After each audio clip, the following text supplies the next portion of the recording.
Assalamu alaikum, hurmatlı musulman bir tuğanlar. Bugünkü sabakta oşol tasavvuf yolunda, tarikat yolunda oşol murşittin suhbatının zarıldığı, jana oşol murşittike kimler layıktı adamlar, alardın şartları, alarga bolgan adepler turasında çekesinden ketebiz inşallah. Barыңızдар bilesizler, Allah Taala Kur'an'da Ali İmran suresinin 18. ayeti var. Al jerde Euzu billahi mineşşeytanirracim.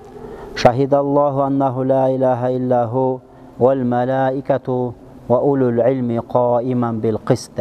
Kur'an'ın Ali İmran suresinin 18. ayetinde. Uşul jerde ne deydi? Şahidallah ennehu la ilahe illahu. Allah köөлүк ötöt deydi.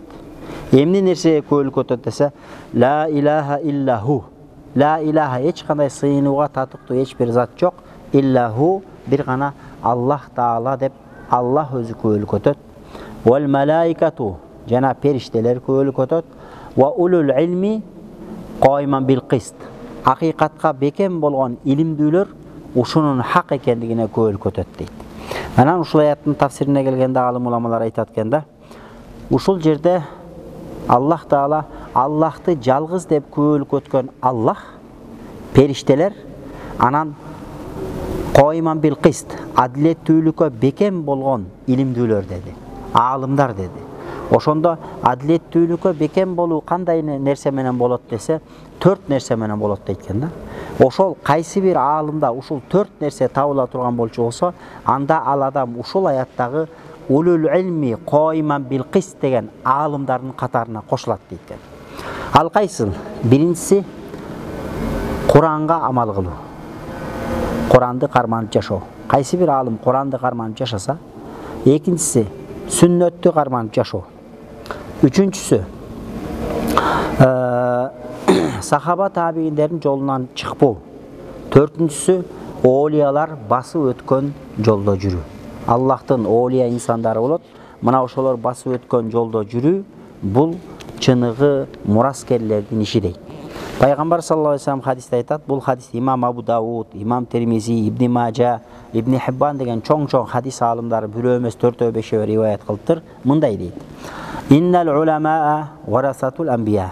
Çındığında alimler peygamberlerdi muraskerleri. Biz okup жүрөбүz. Alimler peygamberlerdi muraskerleri dep. Alemi şeriat ilimi ikiye bölünötken. Zahiri tarafı, batini tarafı. Zahiri tarafı degende şariаттын sırtkı dene müçögө байланыштуу болгон амалдар бар. Экинчиси батини tarafı adamдын içki dünyösүнө, uygu tuygusuna болгон байланыштуу амалдар бар. Ошондуктан кайсы бир аалым дейт, эгерде шариаттын зохирин гана билип, батини жагына көңүл бурбаса, ал пайгамбардын мураскери болуп эсептелет, ошо зохири илим багытында дейт да. Алем kimdeki ошол зохири илимди дагы тышкы денеге байланыштуу болгон шариат илимдерин, экинчиси ички дүйнөгө байланыштуу болгон шариат илимдерин экөөнүн тең биргелешип алып кетсе, анда бул адам пайгамбардын зохири дагы, батини дагы, тагыра айтканда сырткы дагы жана ички дүйнөлүк байлыгын өзүнүн ошону ишке ашырган болуп эсептелет дейт да. Ошондуктан карасаңыздар хадис түшүнүп тафсирлептир да хадисте. Алымдар пайгамбарлардын мураскорлору. İnnel enbiya lem yuarrisu dinaran ve la dirhaman. Anan peygamberler hiç kanday altın gümüş muras kaldırgan emes. İnneme varrasu el ilm. Alimler bular. Peygamberler bular ne ilimde muras kaldırgan. Faman ahaza bihi kimdeki muşul ilimde karmap kalgan bolçu olsa ahaza bihazdin wafirin anda çoğ olconu karmap kaldır dedi.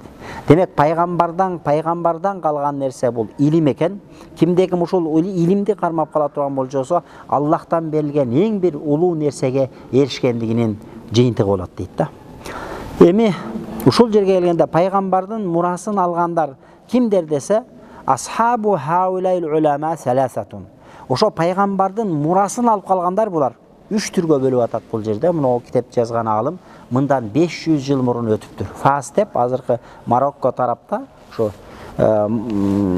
жашап өткөн алым экен. Өзү ушул акыйда боюнча, хадис боюнча, тафсир боюнча, фикh боюнча, тасаввуф боюнча чоң бир алым болгон экен. Ана ушул алым ушу китебинде айтып атат да. Демек, чыныгы ошо пайгамбардан мурас алып калган алымдар кимдер десе, биринчиси хадис алымдары. Екіншісі асхабул фиқхи вал усул. Фиқ илимин жана усулул фиқ илимин, акида илимин билгендер дейт. Үчүнчүсү ас-суфияту, ошол тасаввуф жолун кармагандар, булар пайгамбардан мурас, ошол мурасталгандар дейт да.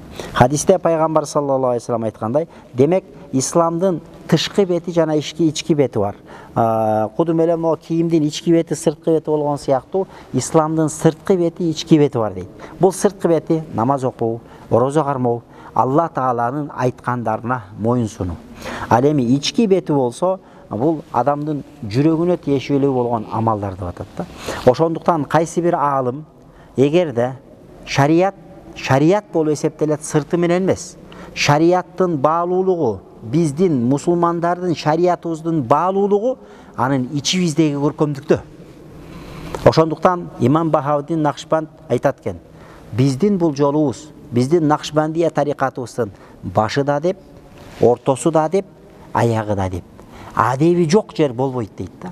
Ошондуктан илгертеден бизде каныбызга сиңип калган кыргызда эмне бул ислам десе, мусулман десе, ыймандуу десе бул адептүү, акылактуу, эч кимди алдабаган, эч кимге зыянын тийгизбеген мусулман деген элде бир жөнөкөй бир жатык бир түшүнүк калыптанып калган да.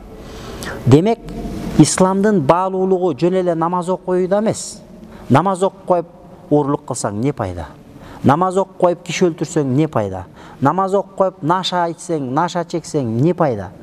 Намаздын, бул мусулманчылыктын, шариаттын баалуулугу сырткы көрүнүштө эмес, ички дүйнөнүн аруулугунда, тазалыгында.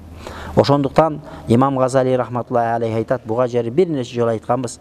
Кадим намазды окушту үйрөнүш кандай фарз болсо, орозону тутуш кандай фарз болсо, ички дүйнөнү арулантууну үйрөнүү дагы ошонун аркасынан түшүп изилденүү дагы бул фарз болуп эсептелет дейт. Кудум намаз окуш кандай фарз болсо, орозо калмаш кандай фарз болсо, илим алыш кандай фарз болсо, бул ички дүйнөнү. Анткени шарият ошондой, шариаттын сырткы бети бар. Аны зохиру шария дейбиз. Шариаттын ички бети бар. Аны батину шария дейбиз. Шариаттын сырткы бети жана айткандай, намаз, орозо, зекет, сенин кылган нике кылганың, талак кылганың, же болбосо амалдарың, соода, сатык бу окшогондордун баардыгы шариаттын зохири, сырткы амалдар болуп эсептелет.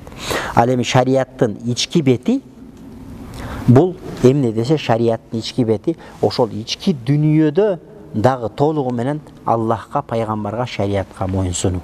Ошондуктан сырткы шарият өкүмдөрүнө моюн сунуш болгону менен, бирок ички дүйнөңдүн түпкүрүндө шариятка моюн сунбай турган болчу болсоң, анда сен күнөөкөр мусулмансың. Намаз окуганың менен чыгып алып арак ичип атсаң, намаз окуганың менен чыгып алып зына кылып атсаң, намаз окуганың менен чыгып алып көрүнгөндү гыйбат кылып көрүнгөндү тонуп атсаң, анда ал намаздан пайда жок. Ал намаздан, анткени шарият бизден андай намазды талап кылбайт. Андай намазыңа Кудай Таала муктаж эмес. Андай намаз Кудай сактасын, кыяматта бетке чабыла турган намаз болуп калышы мүмкүн. Ошондуктан намаздын сыртыгы алхамдулилла баарыбызда бар. Намазды окуп атабыз.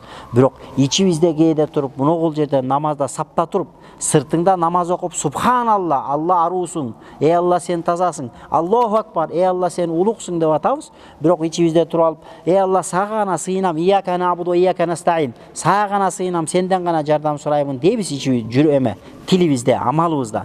Бирок жүрөгүбүздө совсем башка нерсе болуп атат да. Ошондуктан чыныгы пайгамбардын мураскерлери кимдер? Пайгамбардын илимин мурас кылып алгандар кимдер десе, шариаттын сырткы бетин дагы, ички бетин дагы экөөнүн тең жам кылып, экөөнүн тең топтоп туруп ошону алып калган аалымдар, булар чыныгы пайгамбардын мураскерлери деп мына бул жерде ошентип атат. Шейх Заррук деген чоң бир олия аалымдардан айтат экен, аалымдар пайгамбар саллаллаху алейхи вассаламдын сөздөрүн мураска алышты. Ал эми абидтер, захидтер, Кудайга кулчулук кылып сыйынган адамдар, булар пайгамбар саллаллаху алейхи вассаламдын ибадатын мураска алышкан.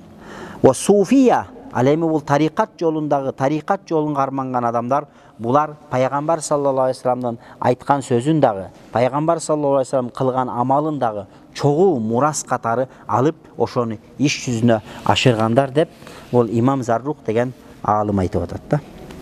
Ошондуктан бул жерде ошол нерсени түшүнөбүз. Демек шариаттын zohiri var, batini var. Demek key bir alımlar boluşu mümkün. Alar şariattın zohirin gana bilet. Biroq batinin bile albaydı. Al oşol zohiri şariat ilimlerine paygamberga murasker.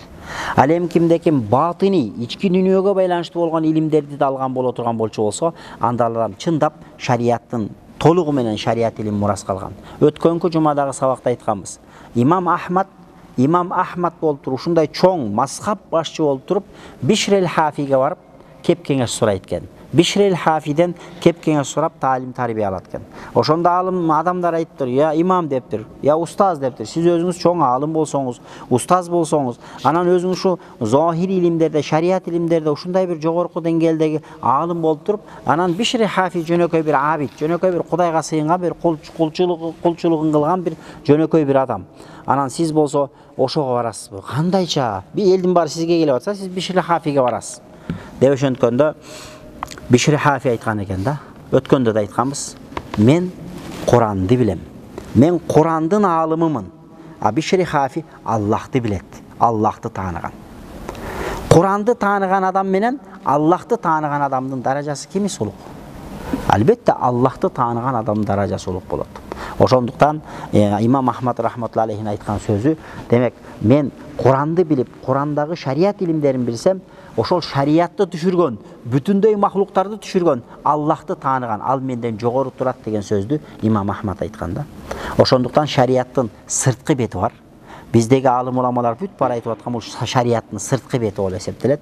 Al эми şariattın içki beti, şariattın negizi, mani, maňyzy, kaymagı bul tasavvuf bolup eseptilet. Bul tarikat bolup eseptilet. Oşonduktan tarikat jolundagı eşeğin kalpalık dengeliге jetken pir deyip şariatın tilinde Arapça murşid deydi. Oşol murşidlik dengeliге jetken alımlar, ular çınığı paygambardın sırtkı jana içki ilimlerinin bardığın çoğultup turup paygambardan muras algan alım ulamalar bolup eseptilet. Bugünkü sabakta da oşol nerseni ulaybыз. Oşondoy Allah'ın dostu bolup eseptelgen oliyalar menen bir bolunun paydası. Antkeni bayagı sen kimdin kim ekenin bilgin gelse, canında dostu kim, oşonu ayt, biz oşoga jaraşa saganın kim ekenin ayt berебиз дейт да. Demek kim kanday bolsa Allah Taala oşol adamды süydürüp koyot eken. Demek biz Kuday degen adamlar, Allah'ını süyöm degen, paygambardı süyöm, paygambarın jolunda jüröm degen adamlar, mına uşunday boluşubuz gerek. Allah jolunda jürgön birinci öçüretde oliyalardı süygön hareket kılışыбыз gerek. Antkeni oliyalar çındap paygambardın tarikası menen jaşagan adamlar bolot. Alım oliyalar çındap paygambardın tarikası menen, paygambardın jolu menen ketken adamlar bolot da. Sen özüň jahil bolgondan keyin, alarday bola albagandan keyin oşolordu ertseň paygambardın hak joluna erişegenge to'g'ri keladi-da. Bunday deydi. Kur'an'dan dalil deydi bu yerde. Tavba suresinin 119-oyatında eken. Tavba suresi, Kur'an'da Tavba degen sure var. Oşol surenin 119-oyatında bunday deydi. Euzu billahi mineşşeytanirracim. Ya eyyuhellezine amenu, ey imandular, ittaqullaha, Allah'tan korkqıla, Allah'a takvalık kılgıla, aramdan saktangıla. Ve kunu ma'as sadiqin. Jana sadiqinler menen birge bolgula. Uşul jerde Allah Taala momundarga gayrılıp Allah'tan korkqula jana sadiqler menen birge bolgula deydi da. Sadiqler kimder dese, as-sadiquna humus safwatu minal mu'minin allazina anahumullahu biqawlihim minal mu'minina rijalun sadaqu ma ahadullah aleyh. Alar sadiqinler degen bular şu ayat başka bir ayatta da tafsirlep aytıp koygon. Minal mu'minin, musulmandardın katarında rijal, çınığı er azamatlar var. Sadaku ma ahadullah aleyh. Allah Taala'ga emne uada verse, Allah Taala emneni kılgıla dese, oşol uadada Allah'ka sadık bolgon, verni bolgon, çınçıl bolgon, uşunday bir adamlar var, oşolor menen birge bollar deydi. Demek bu ayatты alımlar oşol oliyalarga alып keletken da. Demek oşol oliyalar tarikat jolundagı murşitler, mına oşol jerdegi sadiqinlerde maksat jönökөйлө katardagı musulmanдар эмес. Bu jerde sadiqinlerde maksat oşol jalpı musulmandardın sap başında turgan, Kudayga daraja jagынан jakın bolgon, Kudaydın aslında darajası uluk bolgon, Kudayga jakın bolgon Кудайдын сүйүктүү пенделери. Жалпы жумурай журт бар да, бүт бардыгыбыз мусулманбыз алхамдулилlah. Бирок ар кимдин ыйманына жараша, такыбалыгына жараша Кудайга даражасы жакыны бар, Кудайдан алысы бар. Ошол муногул жерде содикун дегендерде максат кимдер десе, албетте мусулмандардын эң биринчи сап башында эң Кудайга жакын адамдар болуп, булар олиялар эсептелет дейт да, муршиттер эсептелет. Ошондуктан бул жерде сухбаттын зарылдыгы. Бул жерде бүгүнкү тема мурунку катышкандар бар, катышпагандар бар. Тарикат жолунда эң биринчи шарт бизде Накшбандия тарикатында. Эгерде кимде ким оңолом, жакшы бир мусулман болом, мындан кийин мен күнөөкөр мусулман эмес, бир үлгүлүү бир мусулманга айланайын десе, анда бир тарикат жолунда бир шейхти табыш керек. Ал шейхти шариатта, тасаввуфтун тилинде муршид дейт. Ошол муршидти таап, ошол муршидке баяат кылып, кол берип, баяат туурасында биз мурунку сабактарда айтып өткөнбүз. Баяат деген шейхке кол берип, ант берип, сөз берип, шейхтен тапшырмаларды алуу. Мектепке барганда мектептен эжекең сага тапшырма өтүп, үйгө келип аткарып барып баалап атпайбы бала чакаң.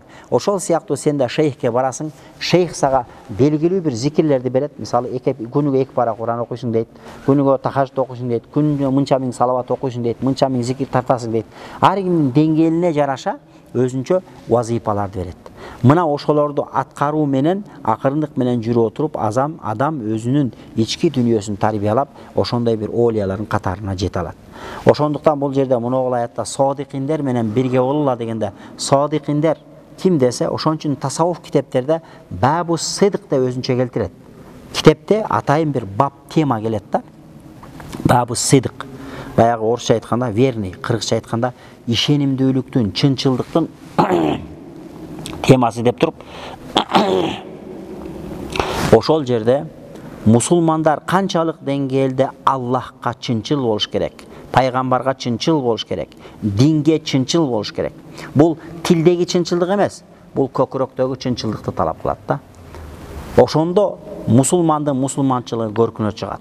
Ошондо исламдын маани маңызы, каймагы калкып бетине чыгат да. Болбосо исламды жер бетинде азыр мусулмандар дегенде террористтер, жер бетинде мусулмандар дегенде жардыргычтар, жер бетинде мусулмандар дегенде курал көтөрүп, бүтүндөй адамзатынын тынчтыгына бүлүк салган бир каракчы бир адамдар сыяктуу ошондой бир адамдарды элдердин жүрөгүнө, аң сезимине бирөөлөр жатыкташтырып койду. А болбосо кылымдардан бери биз билебиз, мына ал жерде улуураак байкелер отурат, мен курактуулар отурат, жакшы билебиз. Мусулман дегенде, намаз окуган дегенде, ыймандуу дегенде эч качан алдабаган, эч качан бирөөгө зыянын тийгизбеген, чыныгы бир үлгүлүү бир мусулманды айтып келген. А бирок күнүбүздө болсо баарыбыз сакал койгонбуз, баарыбыз намаз окуйбуз, бирок чыгып алып көчөдөгү жахилдерден, динсиздерден, ыймансыздардан айырмабыз жок. Бирибизди жакалап кетип атабыз, бирибизди сайып кетип атабыз, бирибизди сөгүп кетип атабыз, бирибизди алдап кетип атабыз, сыздатып кетип атабыз, бирибиздин акыбызды жеп атабыз, ушул деңгээлге жеттик. Эмнеге ал нерседен кантип кутула алабыз десе, ушундай шейхтерди таап, ушул шейхтерди устат тутканда гана. Демек, бул устаттын орду чоң. Анткени өткөнкү сабакта да айттык, кээ бир нерселерди китеп окуу менен дарыласа болот. Мисалы, билимди, фик илимин китеп окуу менен билип алсаң болот. Акыйданы китеп окуу менен билип алсаң болот. Адал арамды фикта, акыйдада керектүү маселени китеп окуп билип алсаң болот. А бул тасаввуфта, адеп ахлак жаатында аны китеп окуу менен болбойт. Аны сага жаныңда жүргөн бир наставник керек, устат керек. Ошол устат дайыма акырындык менен сени жүрүп, жаш баланы атасы акырындык менен тарбиялагандай, же болбосо мектепте агай балдарын, же медреседе устаздар талабаларды тарбиялагандай акырындык менен тарбиялаган бир саяпкер бир адам керек да. Саяпкер канчалык мыкты болсо, күлүк эмес атты күлүк кылат. Эгерде күлүк ат болсо саяпкер, ал жер бетиндеги күлүктөрдү алдыга салбаган күлүк чыгат. Эгерде жөн эле бир кашаң ат болсо деле, саяпкер мыкты болсо, кашаң ат жок дегенде жарыштарда биринчи, экинчи келе тургандай деңгээлде, мыкты деңгээлде саяпкер мыкты болсо тарбиялап коет. Ошол сыяктуу адамдардын да саяпкерлери болот экен. Адамды таптаган пайгамбарлар ошол адамдардын саяпкерлери болгон. Пайгамбарлар адамдарга саяпкерлик кылып, адамдар биз ушундайбыз да, адам сүрөтүндөгү айбанбыз. Ичебиз, жейбиз, кошулабыз. Жөн койсо адал арамды каалабай, любой нерсени жей бересиң. Бака жыландан бери жеп жиберип атабыз. Крокодилден бери жеп жиберип атабыз. Биз адам сүрөтүндөгү айбандан айырмабыз жок. Айбандарды карап, булар айбан деп коебуз. Бирок биз акылы бар туруп алардан ашып кетебиз.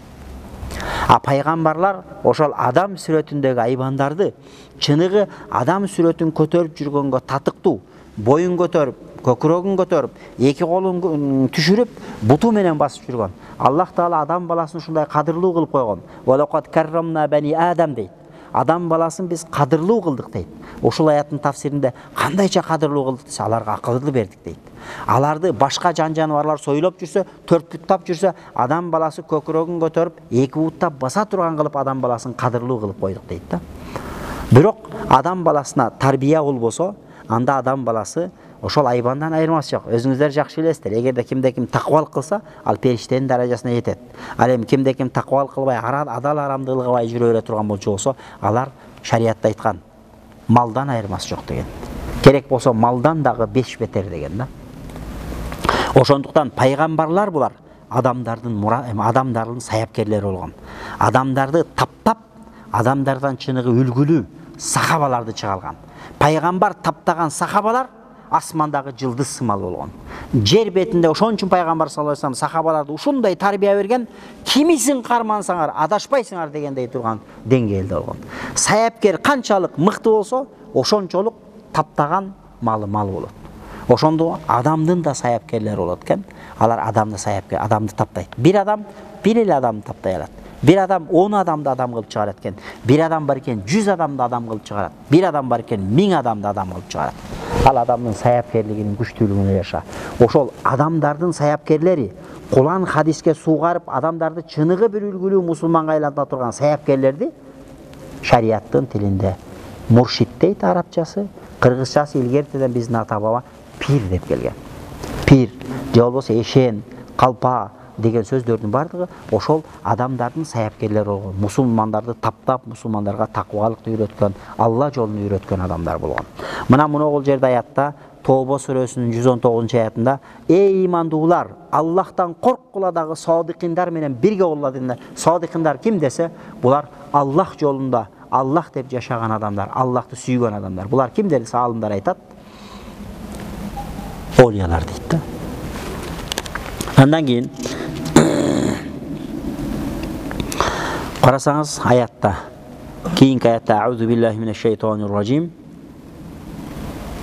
واصبر نفسك مع الذين يدعون ربهم بالغداة والعشي يريدون وجهه ولا تعد عيناك عنهم تريد زينة الحياة الدنيا ولا تطع من أغفلنا قلبه عن ذكرنا واتبع هواه وكان أمره فرطا. Ушул жерде дагы пайгамбар саллаллаху алейхи ва салламга таалим болуп атат.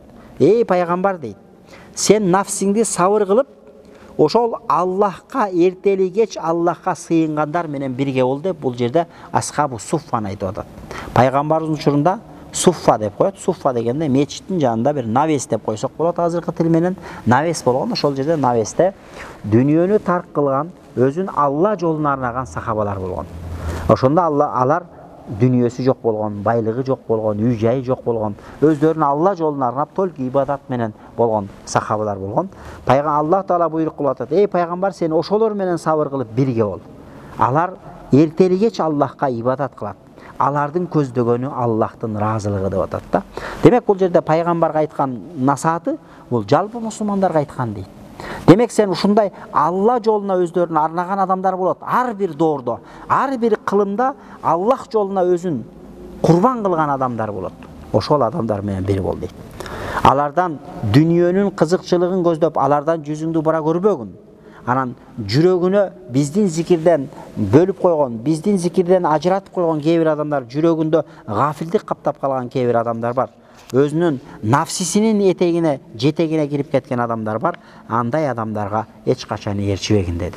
Аллахтын буйругу гафилатта жүргөн, Кудайды эстебеген, акыретти эстебеген адамдарга жолобо деди. Тетиринче Алланын ыраазылыгын көздөп, өзүн Алла жолуна сайып койгон адамдар менен бирге бол деди. Бирок биз могул жерге келип, мечитке келдик, даватка келдик. Өзүбүздү Алла жолуна сайып койдукпу десе, ооба, Алла жолунда жүрөсүң. Бирок сен Алла жолунда жүргөнү менен сен пока үйрөнчүксүң. Сен саяпкерлик деңгээлге жеткен жоксуң. Муногул аяттан максат ал өзүн Аллах жолуна арнаган чыныгы адамдардын саяпкерлери бар. Ошолор менен бирге бол. Ал эми жүрөгүн гафлет каптаган адамдардан алыс бол деп Аллах Таала Куранда айтып атат. Каф сүрөсүнүн 28-аят. Андан кийин аятта Лукман сүрөсүнүн 15-аятында экен. Лукман сүрөсүнүн 15-аятында мындай дейт. Ваттаби' сабила ман анаба илайя. Ваттаби' эрчигин дейт. Сабила ман анаба илай, мага кайткандардын жолун. Аллах жолуна кайткандардын жолун эрчигин дейт. Бул Аллахка кайткандар кимдер десе, албетте пайгамбарлар. А пайгамбардын жолун жологон кимдер? Булар аулиялар, алым олиялар. Демек бизге окшогон карапайым мусулмандар ошондой алым олиялардын жолун ээрчишибиз керек. Анткени эмнеге? Ошол алымдардын жолун ээрчийбиз. Алымдар пайгамбардын жолун ээрчийт.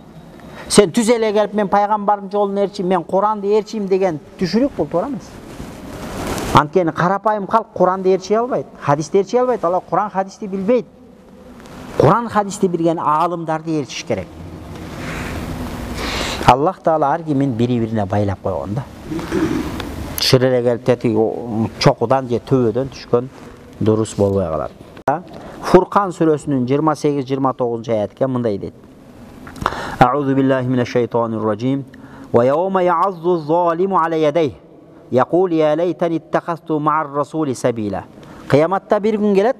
Ошол күнү бул жашоодо өзүнө өзү зулумдук кылган күнөөкөр адам бармагын тиштейт. Я'аззу залиму аля ядайх дегенде колун тиштейт, бармагын тиштеп аттин кылат. Якул я лейтани иттахасту мa'ар-расули сабила. Аттигинин дейт да. Мен ушу пайгамбар көрсөткөн жолду кармансам болмок экен дейт. Я вайлати лейтани лам аттахиз фуланан халила. Аттиң, мен баланча менен дос болбой койсом болмок экен, ал мени көп күнөөлөрдү кылууга шерик болду. Көп күнөөнү ошого менен шерик болуп калды, мени жолдон адаштырды. Лaqad adallani ani zikri ba'da iz ja'ani. Мага акыйкат келгенден, мага Аллахты зикир кылуу, намаз келгенден, мен ошол намаздан, зикирден алыстатты. Ва кана шайтану лил инсани хазула деп. Көрүм ушул жерде кыямат күндө кимде ким жаман доско шерик болсо, бармагын тиштейт деп атат. Демек бул жашоодо мусулман адам баласы жаман достон оолак болуп, жакшы доско кайтыш керек. А жакшы достордун эң сап башында ким турат десе, жанагы айткандай, ошол олия, муршид деңгээлиндеги алым уламалар турат. Al-akhillau yawma idin ba'duhum li ba'din aduwwun illa al-muttaqin. Бул аятта Зухруф сүрөсүнүн 67-аят экен. Дос болуп жүргөндөр бул дүйнөдө бири-бирине аябай сырдашат го кээ бир достор. Сырдашкан достор кыяматта бирине-бири душман болот дейт.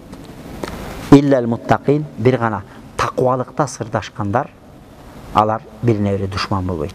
Бул дүйнөдө досуң көп да, бирок ошол достор бирине-бири душман болот экен кыяматта. Эгерде таквалыкта дос болбосо, күнөөдө дос болбосо, бул дүйнөдө биригип алып урлук кылгандар, биригип алып арак ичкендер, биригип алып туура эмес жолго алгандардын бардыгы кыяматта бирине-бири душман болот экен. Бир гана ушул дүйнөдө ким менен таквалыкта дос болсо, анданын пайдасы болот экен да. Ошондуктан таквалыкта сен таква адамдар менен дос бол. Ал эми таква адамдардын сап башында кимдер турат десе, албетте олиялар турат.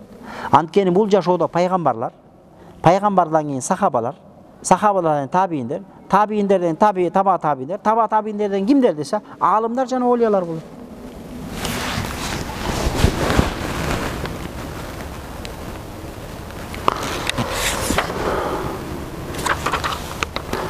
وقال تعالى حاكيا على لسان سيدنا موسى عليه السلام حين التقى بالخضر بعد عزم صادق وعناء طويل وسفر شاق هل أتبعك على أن تعلمني مما علمت رشدا قال إنك لن تستطيع معي صبرا.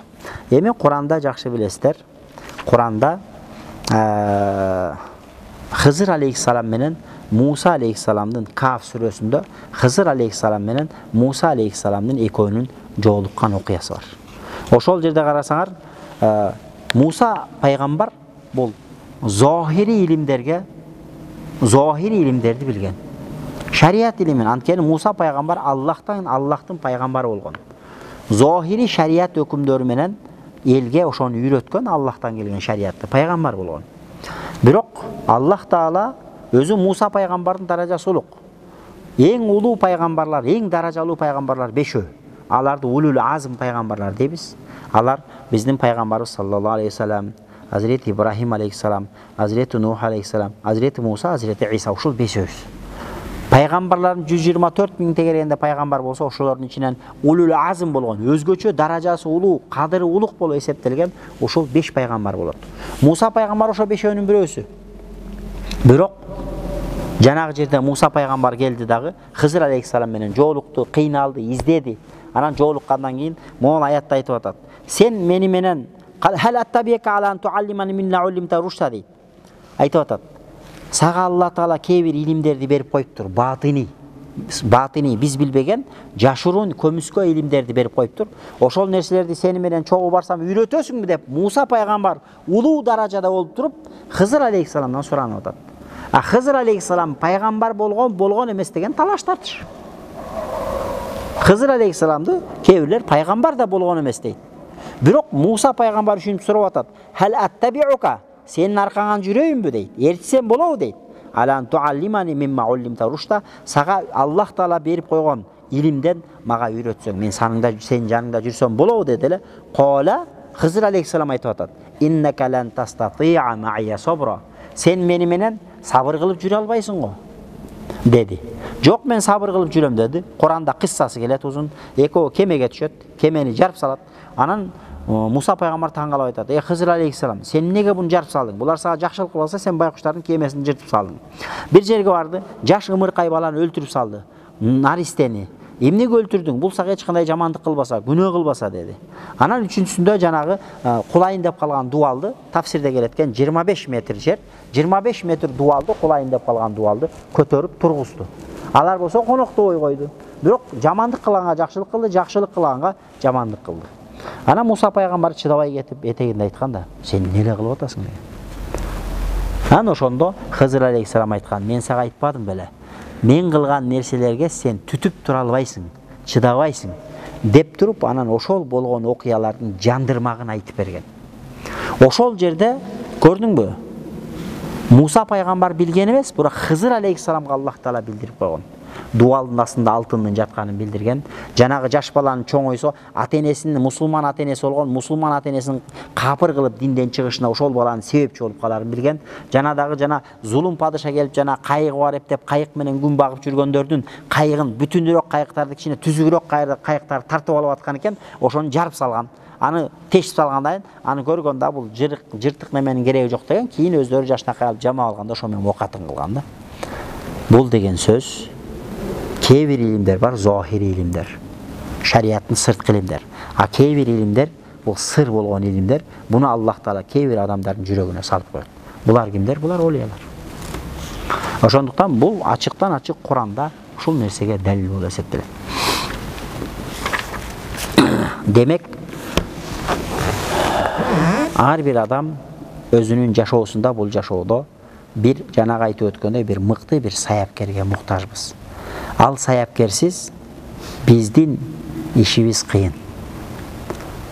Мана 20 жылдан бери намаз окуйбуз, 30 жылдан бери намаз окуйбуз, 15 жылдан бери намаз окуйбуз. Бир күнү намазың жакшы болуп калат, бир күнү тетири кетип каласың. Бир күнү намазыңды зорго мойнунан байлаган иттей окуйсуң. Өзү негизи 20 жылдан бери намаз окуган адам уже көкөлөп калыш керек эле. Уже бир топ деңгээлге жетип, такыбалык кылып, уже бир топ деңгээлге жетип, Кудайдан коркуп, кайра огош бетер такыбалык күчөш келе, көрөк эле. А бирок биздин ибадаттар күндөн күнгө жөн эле адатка айланып баратат. Адат, эч кандай баягыдай ый жок, баягыдай таасирленүү жок. Окусаң окуйсуң, окубасаң зарыл эмес дегендей дагы бир көз караштар болуп атат. Бунун бардыгы эмне? Бунун бардыгы ошол нерсенин жаныбыздагы жакшы бир бизге кыямат акыретибизге себепчи боло турган, жакшы такыбалыбызга себепчи боло турган жан шериктин жоктугу. Ошондуктан бул тасаввуф жолунда, тарикат жолунда сухбату шейх. Сухбату шейх деген ошол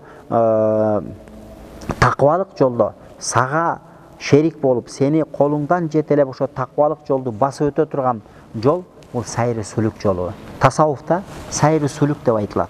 Мисалы үчүн сен мектепке келсең 1-класстан 11-класска жери сен окуучусуң. Ошол сыяктуу эле тасаввуф жолунда сен шейхке кол бергенден баштап оолиялык деңгээлге жеткен аралык 10 жылбы, 15 жылбы, 20 жылбы ошол аралыкта басып өткөн, басып аткан, ошол жолдо кетип бараткан адамдарды сайры сүлүк жолунда дейт. Сайры сүлүктү тамам кылгандар булар уже оолиялык деңгээлге жеткенде сайры сүлүк бүттү деп айтылат. Мисалы университетте деле бир бала медресеге барып кирсе же ислам окуу жайына кирсе, университетке кирсе, 1-курстан баштап 4-курс же 5-курска чейин студент болот. Ошол сыяктуу сайры сүлүк жолунда кимдер десе, сайры сүлүк деген эмне десе, сайры сүлүк деген бул таквалык жолдо, ошол оолиялык жолго бет алган адамдар. Качан оолиялык жолду тамам кылып, бүт бардык амалдарын аткарып, жүрөгү тазарып, жүрөгүндө Аллахтын нуру отуруп калганда, Аллахтын зикири орноп калганда, ал адам ошо сайры сүлүктү бүтүргөн болуп эсептелет экен.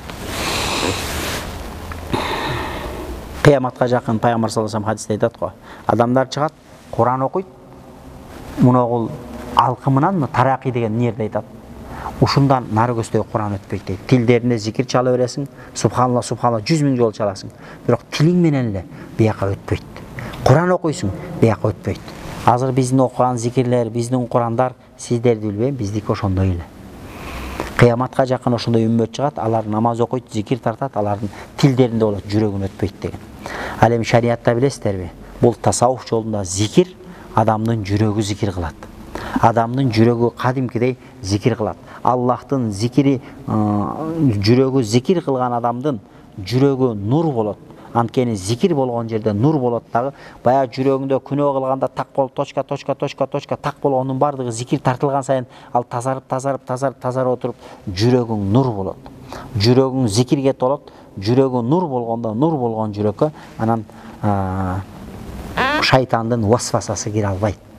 Анан сени шайтан азгырбай калат. Сенин оюңа жада калса, эч кандай арам ой келбей калат. Демек сен только жакшы гана, шарият рухсат берген гана амалдарды ойлоп каласың.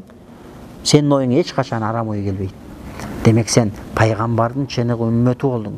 Сен эми дуа кылсаң дуаң кабыл, намаз окусаң намазың кабыл, садака берсең садакаңды Алла үчүн кыласың, рия кылбайсың, бирөөгө кеңеш айтсаң Алла үчүн кыласың. Бүт жашооңдун маңызы Аллах үчүн болуп калат. Азыр шундай, бирөөгө 1000 сом садака кылсаң, 3 күн довольный болуп жүрөсүң да, мен бүгүн кыйраттым. Демек бул неге? Биз дагы чийкибиз. Биздин нафсибиз али бушелек. Биздин нафсибиз али тарбияга келелек. Анткени адамды Аллах Таала нафси деген махлукту жаратып койгон. Ошол нафси тарбияга түшкөндө анан кийин биз оңолобуз. Эгерде нафсибизди тарбияга сала албасак, анда ошол нафсибиз бизди жетелеп кетет. Кылган намазыбыз, туткан орозобуздун бардыгы күйүп кетиш коркунучу бар. Азыр биздин 10 жылдан бери, 20 жылдан бери окуп аткан намазыбыз коркунучта. Анткени биздин нафсибиз дагы эле аммара биссу, жамандыкка буйруп атат нафсиң. Арам нерсени кылууга буйруп атат. Ал эми андай нафси менен жасалган амал, ошол нафсиң сенин жасаган Алла үчүн жасаган амалдарың барын күйгүзүп жиберишке шайтандын кереги жок, сырттан душмандын кереги жок. Нафсиң өзү сени талкалап коет да. Ошондуктан ошол нафсини тарбиялоодо мыкты бир саяпкер устазды таап, ошол саяпкер устазга баяат кылабыз. Өткөн мурунку сабактарда эгерде катышпагандар болсо уксаңыздар, баяаттын түрлөрү деген ошол Сарак синемесинде дагы биздин кутба кежинде да жарыяланган. Ошол жерден ошол баяаттын түрлөрү, баяат дегенде ошол шейхтин астына тобо кылып кол берүү. Кол берүү деген бул ант берүү деген сөз. Армияга барганда балдар присяга берет. Депутаттар дагы жогорку кеңешке депутат болгондо закондун үстүнө колун коюп туруп, элдин астында, журттун астында, мамлекет башчыларынын астында ант берет. Мен ак мээнет кылам, адал мээнет кылам, эл үчүн, жери үчүн ак кызмат кылам дейт. Сен дагы ошондой бир оолия шейхти табасың дагы, ошол шейхтин колуна барып туруп, мындан ары таквалык жолдо сиз менин устатым болосуз, мен сиз дугам, сиз мени адам кылыңыз деп туруп кол бересиз. Ошону тарикатта баяат деп айтылат. Ошентип баяат кылмайын адамдын оңолушу кыйын. Ошон үчүн тарикат аалымдарында кимдин шейхи жок болсо, кимдин муршиди жок болсо, кимдин пири жок болсо, анын пири шайтан деген. Мусулман, бирок сени шайтан жетелеген мусулмансың. Мусулмансың, бирок шайтандын жетегинде, нафсиңдин жетегинде жүргөн мусулман болуп каласың дейт да. Ошондуктан муногул сабактарда ошол муршиттин зарылдыгы туурасында айтылып атат, сабагыбыз ошол туурасында кетип атат. Кийинкисинде хадистерден далил. Пайгамбар саллаллаху алейхи вассалам хадисте айтты. Имам Бухари риваят кылыптыр буну. Мындай дейт. Кала Расулуллахи саллаллаху алейхи вассалама, пайгамбарыбыз алейхиссалам айтты. İnnema meselul celisi salih ve celisi su kahamilil misk ve nafihil kir. Жақшы дос менен жаман достун мисалы миск көтөрүп жүргөн адам менен жанагы отун үйлөгөн, жанагы бизде тандырда навай бышырганда, нан бышырганда жана этегинен фуф деп баягы эмемен, кардон менен үйлөйт го. Ошондой. Жақшы дос менен жаман достун мисалы, жақшы достун мисалы атыр саткан адам сымал дейт. Жаман достун мисалы ошол от жагып аткан адам сыяктуу. Досуң от жагып барса, жанына барып турсаң ыш жыттанасың. Досуң атыр сатса, жанына барып жарым саат турсаң, атыр жыттанасың дейт да. Демек бул деген сөз фахамилул миск имман юхдика ю'тика ва имман табта'a минху дейт. Ал эми сен бир миск саткан адам жанына барсаң, же алсага белеке бериши мүмкүн ошол мискти, же андан сатып аласың. Бирок любом случае сен жыттуу нерсеге туш болосуң. Ал эми эгерде жок таза болбойт дегенде жакшы бир жыттап кайтасың дейт да. Ал эми бул жаман достун мисалы жанагы түтүндө от жагып аткан бир адам сыяктуу. Ал оттун жанында же көйнөгүңө чок түшөт дейт, же болбосо үйүңө буркурап ышыттанып кайтып келесиң дейт да. Ошондуктан жакшы дос менен жаман достун мисалын пайгамбар саллаллаху алейхи вассалам ушинтип мисал келтирди. Бирок достордун сап башында ким турат десе, олиялар турат. Олияларды дос тутпаган адам бул жашоодо зыян көрүп калышы мүмкүн. Адамдар айтышы мүмкүн да, кандайча зыян көрөт? Олиялар эмне экен? Олиялар эмне, пайгамбар экен? Жок. Олиялар булар пайгамбардын чыныгы мураскерлери. Ошондуктан Аллах сүйгөн адамдар, Аллах разы болгон адамдар, Аллах разы болгон адамдарды жек көрүү бул Аллага душмандык кылган тете. Ал эми Аллага душман болгон адам зыян тартат. Ошондуктан жанагы айтат го, 3 нерсе бол, 4-үнчүсү болбо, 4-үнчүсү болсоң шоруң уруйт дейт. Алым бол, же илим алуучу бол. Таза болбосо илим алып жүргөндөрдү сүйүүчү бол. 4-үнчүсү болбо, аларды жек көрүүчү болбо, андай болсо куруйсуң дейт да. Бул деген ошол сөз.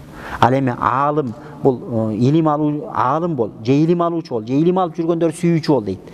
Илим алуучу алымдар булар жөнөкөйлөнөр солуп калат олиялардын жанында. Олиялар алымдардан да жогору турат. Олиялар бышып жетилгенде, алымдар бышып жетилгенде анан олия болот. Олиянын даражасы улукпу же алымдын даражасы улукпу десе, албетте олиянын даражасы улук. Анткени алымдар бышып жетилгенде анан олия болот. Ошондуктан жөнөкөй илим алып жүргөн адамды жаман көрсөң, Кудай жолунда жүргөнүн жаман көрсөң, зыян тартасың дейт. Ал эми олия болуп эсептелген пайгамбардын зохири шарият илимдери, батини шарият илимдеринин мураскери болгон пайгамбардын бир сүйүктүү кулдарын, пайгамбардын сүйүктүү үммөттөрүн жаман көрүп алсаң, анда зыян тартарың алаштан бышык да. Ошондуктан олияларды сүйүшүбүз керек. Олияларды махабат кылышыбыз керек. Анткени Куранда да Алла Таала шариятта дегеле адамзатынын исламдын тарыхында алымдардын бардыгы олияларга кызмат кылып, олияларды сүйүп келген. Анткени олиялар ошол пайгамбардын сахабаларынан кийинки ошол табииндерден кийинки эле деңгээлде турган эң кадырлуу адамдар ислам шариятынын назарында. Булар олиялар болуп эсептелет.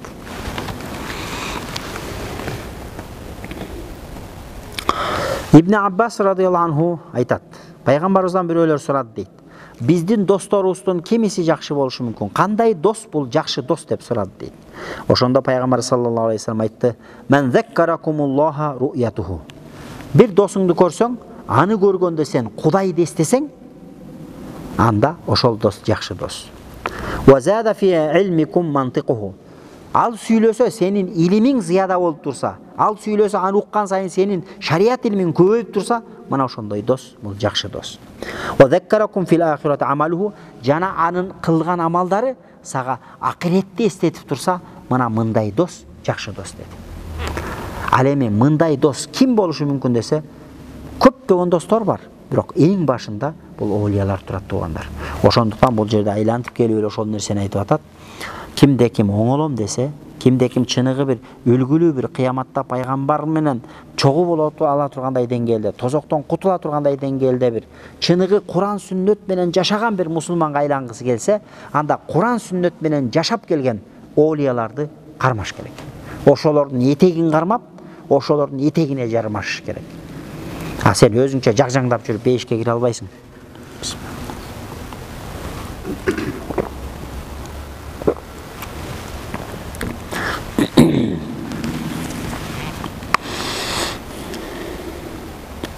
Hazreti Umar'dan radıyallahu anhudan İmam Abu Davud rivayet kılan hadisken. Peygamber sallallahu aleyhi ve sellem aytdı. İnne min ibadillah la unasan ma hum bi anbiya ve la şuhada. Adamların arasında keyir adamlar var. Alar peygamberler emes. Alar şehitler emes. Birok kıyamatda al adamlarga peygamberler da şehitler dağı suqtanışat. Antkeni al adamların darajası kıyamatda oluk bolot deydi da. Musulmanların arasında keyir adamlar bolot. Alar peygamberler emes, alar şehitler emes. Birok kıyamatda peygamberler dağı, şehitler dağı oşol adamdın darajasını görgöndө suqtanışat. Qali ya Resulallah, fa khabbirna manhum. Ya ey Allah'ın elçisi, ayta ketiniz, alar kimdir dedi. Antsa Peygamber sallallahu aleyhi ve sellem aytdı. Hum qawmun tahabbu bi ruhillahi ala gayri arhamin baynahum. Alar şunday bir adamlar, Allah'ın razılığı üçün biri-birini жақсы көргөн. Aların arasında hiç qanday tuğandık mamile yok. Allah razılığı üçün biri-birini жақсы көргөндөй. Wala amwal yataatawnaha. Jana aların акчасында акча маселеси жоқ. Кейде кейбір адамдар бар, акча үшін бирөөнү жақсы көрөт. Акча үшін бирөөгө сүйүп мамиле кылат, кошомат кылып мамиле кылат. Кейбір адамдар бар, алар ушундай дейт, анын туғандыгы жоқ. Бирок экөө бири-бирин Алла жолунда жақсы көрөт. Андан агаласа бересеси жоқ, бирок Аллах жолунда жақсы көрөт. Fa wallahi, мына мындай адамдар Аллах Таалага античип айтамын, инна вужухахум ла нурун. Мындай адамдардын жүздөрү нур болот. Ва иннахум ала нур. Алар нурдун үстүндө болот. Ва ла яхафуна иза хафан нас. Алар кыяматта адамдардын бардыгы күнүм эмне болот деп кыяматта адамдардын бардыгы күнөөсүн ойлоп коркуп турганда аларга эч кандай коркунуч болбойт. Ва ла хум яхзанун иза хазана нас. Кыяматта адамдардын бардыгы өкүнүп турганда аларга эч кандай өкүнүч болбойт. Деп туруп, анан Пайгамбар саллаллаху алейхи ва саллям муну аятты окуду. Ала билип койгула. Инна аулия Аллах. Чындыгында Аллахтын оолиялары, Аллахтын достору, ла хауфун алейхим. Аларга бул дүйнөдө эч кандай коркунуч болбойт. Ва лахум яхзанун. Кыяматта аларга эч нерседе өкүнүч болбойт деди. Демек, мындан биз эмнени түшүнөбүз? Ошол ушундай адамдар бар экен, кыяматта аларга элдин бардыгы суктанат. Алар Аллах жолунда сүйгөн. Демек, сүйө аласыңбы? Жөнөкөй мусулманды сүйсөң ушундай болот экен. Демек, бир оолияны сүйө турган болчу болсоң, анда оолияны Аллах жолунда оолиялык даражага жеткен адамды сүйгөн иншалла кур калыр. Ошондуктан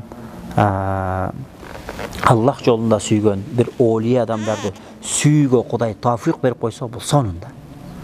Сүйүнөр. Эгерде сени Кудай Таала сага ушундай мүмкүнчүлүк берди, сен бир алымды, сен бир оолияны сүйүп калдың. Ашык болуп калдың. Ошого суктанасың.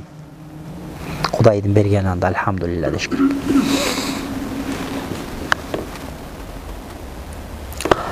Hazreti Abu Zar radıyallahu anh aytат. Ey Allah'ın elçisi деп сұрадым deydi. Ar-rajul yuhibbul qawma wa la yastati'u an ya'mala 'amalahum. Bir adam bir adamдарды сүйөт, бирок ал кылган амалды кыла албайт. Ошолордой болгусу келет, аларды жакшы көрөт, бирок алар кылган амалды кыла албайт. Эмне болот эми? Бирок ошолор жакшы көрүп атпайбы? Мисалы үчүн биз оолияларды жакшы көрөбүз, бирок оолиялар кылган амалдарды кыла албайбыз. Алар түнү менен уктабай бир жарым саат уктаса уктайт, түнү менен Аллахты зикир кылып чыгат. Ошолордун берекеси менен хадисте келгендей, ааламда тынчтык сакталып турат. Үч нерсени айткан Пайгамбар саллаллаху алейхи ва саллям хадисте. Мал жандын берекеси менен, эмчектеги балдардын берекеси менен, анан шуюхур рукка деген. Анан ошол Аллах жолунда чыныгы оолиялардын берекеси менен бул аалам астын үстүн болуп кетпей сакталып турат дейт да. Демек, ошолордун берекеси менен аалам сакталып турат.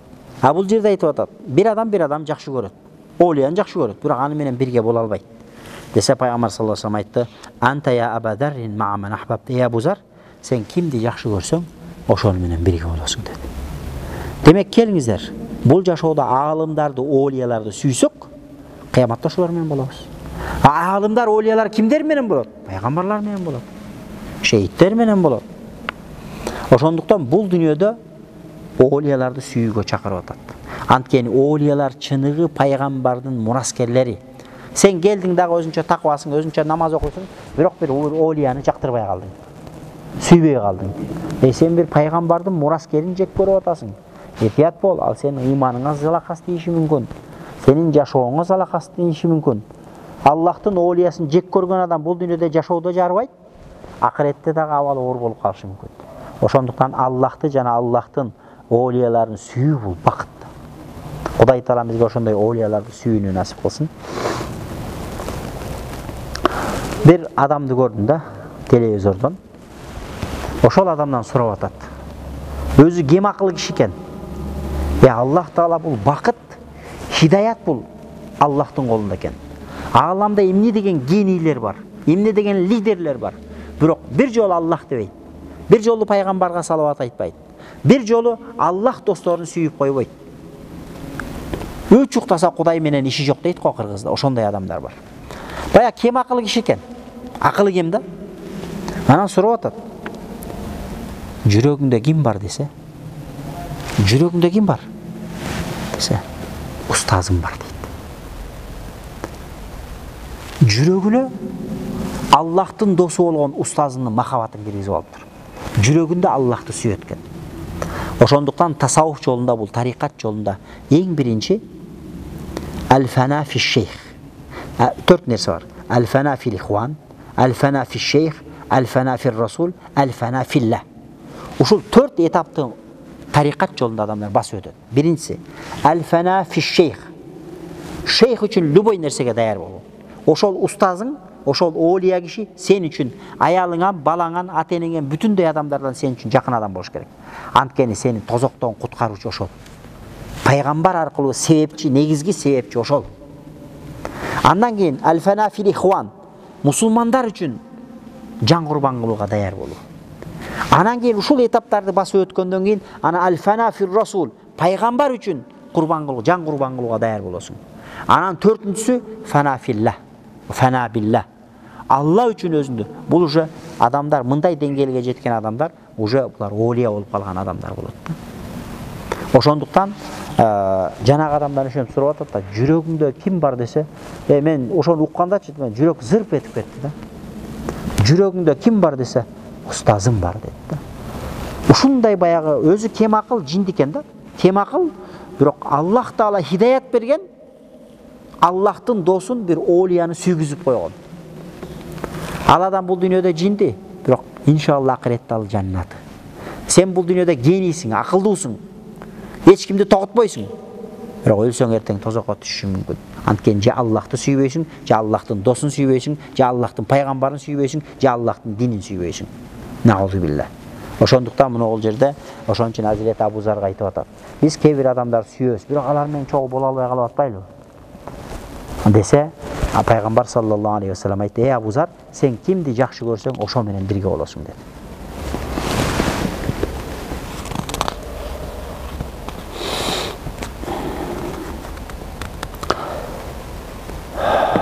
Мына ол жерде Азирети Ханзаладан бул хадисти имам Муслим риваят кылыптыр. Сахихи Муслимде келет экен. Тауба китебин карасаңыздар, китабу Таубада Сахих Муслимде келет экен. Азирети Ханзала деген сахаба болгон го. Бир күнү Абу Бакыр Сыддык мага жолугуп калды дейт. Анан айтты дейт: "Ханзала кандайсың? Эмне кылып атасың?" деди эле. Мен айттым дейт: "Курусун, Ханзала мунафык болуп бүттү." Бизде эле экен абалдарычы. Ханзала кандай? Иман жакшыбы? Десе, Ханзала Кудай өзү сактасын, мунафык эле болуп калды дейт экен да Азирет Ханзала. Анча Азирет Абу Бакыр Сыддык айтат экен: "Субханалла. Койсоң, сен эмне деп атасың? Өзүңдү мунафык деп атасың." Культу наку анса Азирет Ханзала айтып атат. Мен айттым дейт. Пайгамбардын жанына барабыз. Пайгамбардын жанына барганда бейишти айтат, тозокто айтат. Куддум бейиш тозокту көз менен көргөндө иманыбыз күчөйт. Зат менен якинибиз күчөй эле болбой калабыз. Пайгамбардын жанынан чыккандан үйгө келип, аялыбызды эркелетебиз, балабызды эркелетебиз, анан тигини кылабыз, буну кылабыз, акча эсептейбиз, дүнүйө эсептейбиз. Баягы пайгамбардын жанында отурганда таква Ханзала жок дейт да. Абу Бакыр Сыддык айтты: "Аллага ант ичип айтамын, менде да ошондой болот. Мен да пайгамбардын жанына келгенде таква адам болуп калам, акыреттин адамы болуп калам. Үйгө барганда эле бала чакамды эркелетип, акчамды санап, сооданы эсептеп, бизнести эсептеп, окаташты эсептеп калам мен дагы. Бул кандай болду?" деп Ханзала экөөбүз ээрчишип алып дейт. Пайгамбарыбызга барып кирдик дейт. Анан факульту, анан кирип барып эле Азирет Ханзала айтат: Алланын элчиси, Ханзала мунафык болуп калды" деп айтып бердим дейт пайгамбарга. Пайгамбар саллаллаху алейхи ва саллям айтты: "Эмне болуп кетти?" дейт. Anse men ayttым дейт. Ey Allah'ın elçisi, senin janыңа келгенде тозок бейишти айтасың. Кудум тозок бейишти көргөндөй, көз менен көргөндөй ыйманыбыз күчөп, жыргап калабыз.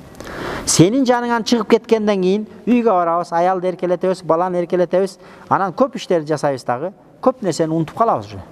Акырет менен ишибиз болбой калат, дүйнөнүн кишиси болуп калабыз. Деди эле пайгамбар саллаллаху алейхи вассалам айтты: "Валлади нафси биядихи", менин жаным колундагы затка касам ичип айтамын. "Лау тадумуна ала ма такунна инди", эгерде силер ошо менин жанымда отургандай абал менен үйүңөргө барганда да ошол абалды, ошол халды жоготпой кармап калсаңар, о фи зикри, жана зикирдеги абалды сактап кала алсаңар, ла сафахаткумул малаикату ала фурушикум ва фи турукикум. Анда периштелер силерге төшөктө жатсаңар, төшөккө келип салам айтып учурашып, көчөдө баратсаңар, көчөдө периштелер силерге салам айта турган болот деди. Азирет Умар ошондой болгон. Азирет Умар ошондой адам болгон, ошон үчүн периштелер салам айткан. Азирет Умар ошондой болгон, ошон үчүн Азирет Умар көчкөн, Азирет Умар кеткен көчөгө шайтан түшкөн эмес, аркы көчөдө шайтан жүргөн. Анткени Аллахтын зикир орногон, Аллахтын нур орногон жүрөктөн шайтан качат экен. Аллахтын зикири болгон жерде шайтан качат. Азирет Умар ошондой болгон. Ошон үчүн Азирет Умарга периштелер салам айткан, периштелер саламдаш. Валакин я Ханзала, бирок ey Ханзала, саатан ва саатан. 3 жолу айттыр. Аста-аста, аста-аста, аста-аста. Шашылба. Бүт барды акырындык менен болот деген. Мусулман адам баласы ушул деңгээлге жетсе болот. Ушул деңгээлге жеткенде адам баласы даражасы периштеден улук болот. Ушул деңгээлге жеткенде адам баласы олиялардын катарына кошулат. Эми олиялардын да даражалары бар, бардыгы бирдей эмес. Демек, ушундай адамдар бар, ошол адамдарды сүйүү бизди ошолордун жолун жолдоого алып келет.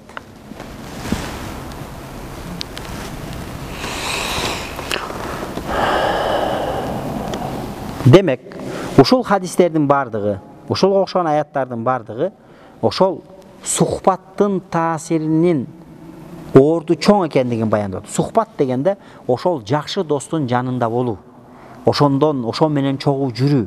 Эң жакшы дос ким десе, бул алым, олия, устаз болуп эсептелет. Васаруха фин нуфус, жананын адамдын нафсине да таасири өтө зор болот. Жанадагы бул практикалык адам өзүнүн ички дүйнөсүн тарбиялоодогу практикалык негизги жол болуп эсептелет.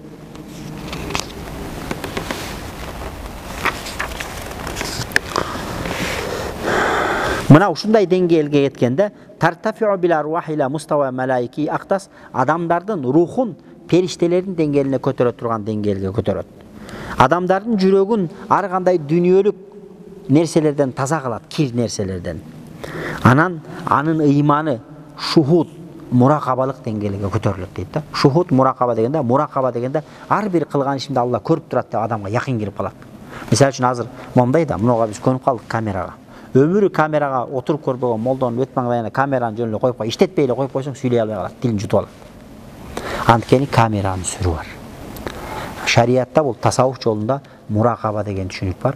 Муракаба дегенде кандай десе, Аллах Таала мени 24 саат көрүп турат, менин жүрөгүмдөгү оюмду да билип турат деп туруп, Алла көрүп турат, Алла билип турат деген якын сени орноп калат. Ошон үчүн андайлар, алар караңгы жерде, эч ким жок жерде дагы авратын ачпайт. Анткени Аллах көрүп турат дейт, Аллахтан уялат. Бизде ошондой караңгы жерге келип шымың чечип койсуң. Же үйдө жүрсөң, жалгыз жүрсөң, шымың чечип койсуң, эч кимден уялбайсың. Анткени Алла көрүп турат деген деңгээлге жете элекпиз. Алла көрүп турганын билесиң, бирок турсачан жүрө бересиң да. Анткени ошол биздин биякта якын көзүбүз ачыла элек. Биз тилибизде ыйман келтирдик деп атабыз. Бирок жүрөгүбүздө кайсы бир деңгээлде мүмкүн баягы мискал дейт го. Мүмкүн жана үйдө шыпырганда мындай тыпындар учат го, майда. Ошондой мискалчалык деңгээлде ыйманыбыз бардыр. Пайгамбар саллаллаху алейхи вассалам айткан, кимдекинин жүрөгүндө мискалчалык ыйманы болсо ал адам бейишке кирет деген. Бирок биздин ыймандар олиялардын ыймандай эмес. Ошол деңгээлге жетет дейт да. Мына ушундай болот туугандар. Пайгамбарлардын чыныгы мураскерлерине дос болуп, ошолор менен чогуу жүрүүнүн таасири мына ушунчалык болот. Адамдын ички дүйнөсүн арулантып тазалайт. Адамдын ыйманына ыйман кошот. Адамдын жүрөгүн зикир менен ойготот. Адамдын өлгөн жүрөгү, өмүрү кыймылдабаган жүрөгүн Аллах, Аллах, Аллах деп сага тынч бербей, жүрөгүң сени менен кошо жакаласа зикир тартып баштайт. Ошондой болот экен да. Тилиңде субханалла деп атсаң, жүрөгүңдө алла алла алла деп атат да. Сени менен кошо жакалашат кадимкидей. Ошентип Алла зикир тарткан жүрөктөр анан ошентип нурга бөлөнөт экен. Жүрөктөрдү ойготот. Вал бу'ду анхум юрисул гафла. Ал эми мындай адамдардан, ушундай олиялардан оолак болуу гафлетти алып келет. Гафлет дегенде Кудайды унутуп коесуң, шариатты унутуп коесуң, динди унутуп коесуң, жыргап жүрүп эчтеке менен ишиң жок жүрө бересиң. Биз азырчы туугандар намаз окуйбуз, бирок гафлаттабыз. Биз азыр субханалла субханалла деп зикир тартып атасың, тилиң менен, бирок жүрөгүңдө эч кандай реакция жок. Бул гафлет менен болгон зикир. Гафлат деген сөз тилиң субханалла деп атат, оюң ош базарда жүрөт. Бул гафлет болот. Тилиң субханалла деген үчүн Аллах Таала сооп берет, бирок даражаң көтөрүлбөйт. Анткени сен жүрөгүң гафлет. Жүрөктө ойготуу. Гафлат деген гафил деген сөз иши жок, тиешеси жок кишидей эле жүрөт да. Сен тилиң субханалла деп атат, тилиңде Куран окуп атасың, аманар расулу бима унзила илейхи деп. Бирок жүрөгүңдө эч кандай реакция жок. Өлүк да. Демек бул гафил жүрөктөр. Кимибиздин жүрөгүбүз кандай өзүбүзгө маалым туугандар. Ошондуктан ошол жүрөктү иштетиш керек. Жүрөктү ишке салыш керек. Жүрөк ойгонуш керек. Жүрөк Аллахтын зикирин кылып калыш керек. Накшбандия тарикатында Накшбанд деген. Эмнеге дегенде ошол Аллах Аллах Аллах Аллах деп зикир тартып бергендиктен Бахаудин Накшбандтын жүрөгүнө Аллах деп жазуу дана көрүнүп калган экен. Ошон үчүн Накшбандия тарикаты деп айтылган себеби ошондон. Накш деген сүрөт деген сөз. Бант дегенде печат урулган. Аллах деген сөз жүрөгүнө печат болуп кадалып калган да. Ошондуктан Бахаудин Накшбанд болгон. Ошондуктан биз Накшбандия тарикатын карманабыз. Демек, мындай оолиялардан оолак болуу гафлетти алып келет. Ваншигал калби бид дуния. Сен уже дүнүйө менен алек болуп баштайсың. Акырет сен үчүн биринчи орунда эмес. Последний местада турат да. Сен колуң бошоп калса анан мечитке келесиң. Колуң бошобосо мечитке убакыт жок жизнь. Бул уже дүнүйөнүн аркасынан түттүң. Сен гафлетке кетип атасың. Ва майлуху ила матаил хаят заила. Анан дүнүйөгө кызыгып аркасынан түшүү дейт. Эми убактыбыз барбы? Же кийинки сабакка калабы? Таң канчада экен? 55 экен. Муну жетишибизче бир аз айтып берейин. Эми аалымдардын, факih, фукахалардын, мухаддистердин ушул сухбаттын, оолия устаздын жанында болуунун зарыл экендиги туурасында хадис, фик аалымдарына айткан сөздөр. Ибн Хаджар аль-Хайсами деген чоң аалым өткөн. Якул шейх, ол устаз, аль-факih, фик илиминде да аалым болгон, ол мухаддис, хадис илиминде да аалым болгон. Ахмад Шихабуддин Ибн Хаджар аль-Хайтами аль-Макки, Ибн Хаджар аль-Макки деп коет буну. Өзүнүн Аль-Фатава аль-Хадиса деген китебинде айтат экен.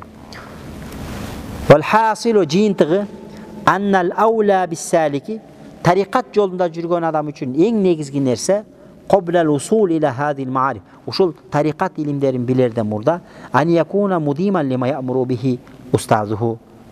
Устазы эмне нерсени буйруса, ошол нерсени тынбай аткаруусу керек. Сен деле ошондой да. Сен ооруп атасың.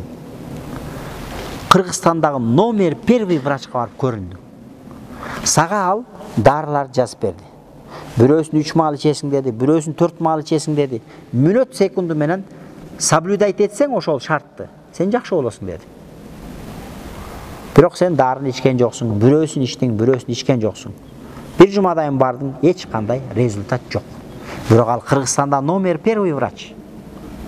Эмнеге? Сен ошонун айтканын аткарсаң, сен жакшы болмоксуң. Анткени тажрыйбалуу врач. Бирок тажрыйбасына карабастан, сен ошол айткан нерсесин аткарбаганың үчүн сенде эч кандай жакшылык болгон жок, жакшыруу болгон жок. Сен дагы эле ооруп атасың. Тарикат жолунда да ошондой. Тарикат жолунда дагы ошондой устазды табасың, устаз сага тапшырманы берет, ошол тапшырманы айткандай дегендей аткарсаң, ошондо сенде результат болот, ошондо сенде өзгөрүү болот. Болбосо баягы эле сенсиң. Mana ошол нерсени бул жерде Шейх Ибн Хаджар ал-Макки, Ибн Хаджар ал-Хайсами ал-Макки, хади, мухаддис, фақih, алым, устазыбыз мына ошол нерсени айтып атат. Ошондо ал адам устазынын айтканын аткарыш керек болот. Ал-Жамиу ли тарафай шариат вал хақиқа, ошол шариат жана тарикат жолун чогуп алып кеткен устаздын айткан нерсесин эч бирин калтырбастан аткарыш керек. Фаиннаху хуат табибул аъзам, анткени бул устат ошол шариат жолун, тарикат жолундагы сенин руханий тарбиясың, муршидиң бул табибул аъзам. Эң бир тажрыйбалуу бир врач катары эсептелет дейт да. Эң тажрыйбалуу врач сени дарылаган сыяктуу, бул дагы сенин ички дүйнөңдү дарылап атат.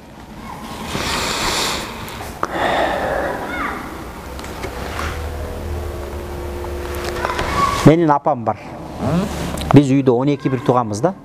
Мен 12-чимин. Апам мындан 5-6 жыл мурун ооруп калды. Анан Бишкекте баарыбыз чакырды, төшөккө жатып калыптыр. Аябай абалы оор. Анан бүт бир тугандар бияктан чогулуп бардык, тияктан, бияктан иши бир тугандар чогулуп бардык. Барсак, апам жатат. Анан бир врач бар. Ал өзү зуб техник. Киш доктор да. Бирок канча жылдан бери Союздун учурунда окуган, Союздун негизи кадрлары күчтүү го, мыкты врач. Айылда зуб техникчи, ал любой оорун дарылай берет. Айылда ошондой го, баарыбыз эле айылдыкпыз го. Анан баягы жездем үйүндө болчу. Анан эжемдер алып келип апам текшертсе, тамырын кармап туруп, 2 өпкөсүнүн учуна суук тийген деген да. Бирок рентгенге тартып көргүлө dedi. Анан биз бардык айылга. 6-чы базар күнү иштебейт экен бизде рентгендер. Анан базар күнү анан кийин машинеге салып анан апардык. Апарып текшерсек, Кудайдын кудурети, рентгенде точно ошол анализ чыкты. 2 өпкөсүнүн учуна суук тийиптир. Тажрыйба да. Тажрыйбасы бар врач бул ошол компьютердей эле. Ошол сыяктуу мына тарикат жолунда дагы тажрыйбасы бар устаздар болот. Алар сени көрүп, сени менен сүйлөшүп, сенин бир-эки күлгөнүңөн, өзүңдүн движенияңан, өзүңдү алып отурганыңан эле сенин жүрөгүң кайсы деңгээлде, оорусу серьезныйбы, же орточобу, же жаңы башталып келаткан оору билет да, кантип дарылашты билет. Ошондой устаздар болот. Мына ошондой устаздарды пирлер дейт. Мына ошондой устаздар анан элди тарбиялап, адамдын жүрөгүн тарбиялайт. Анан субханалла мен таң калдым да, билимей, эмнеге өзү тиш доктор болбосо. А бирок бар орун көрүп, анан дары жазып берген, ошонун дарысын менен кийин жакшы болуп кетти.